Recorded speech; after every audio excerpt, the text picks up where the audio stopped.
Hi guys, you're welcome back to my YouTube channel. In today's video, I'm going to be showing you guys how you can repost on Threads. I'm going to be showing you guys how you can repost any kind of post on your Threads app. So guys, if you want to know more, make sure you watch to the end of this video. And also, if you're new to our YouTube channel, don't forget to like, subscribe, and leave a comment, as that will tremendously help grow our YouTube channel. So guys, the first step is to tap on your Threads app to open your Threads app. As you can see now, I'm on my Threads app. So guys, the next step that you have to take now is to look for the post that you actually want to repost. So guys, let me go over to this post over here. For you to actually repost this post over here, what you have to do is to tap on the repost icon. You can see the repost icon there. The arrow is pointing at it. So let me tap on it.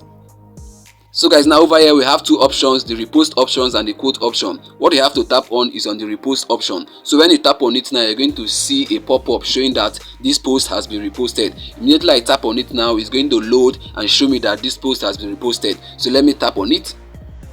So guys, you can see it now reposted. You can see the notification.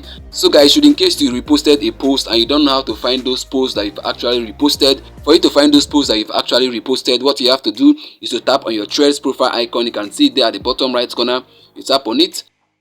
So guys, now you can see this is the post that I just reposted. You can see it here, and you can see here it is written you reposted. You can see the icon over there, you reposted. This is so beautiful. So guys, this is how easy you can actually repost any kind of post on Threads. And I believe if you got value from this, if you did, make sure you like, subscribe, and leave a comment. And also, if you're new to our YouTube channel, don't forget to hit the bell notification so that whenever I release a new video, you're gonna get notified. Till our next upload. Bye bye, peace.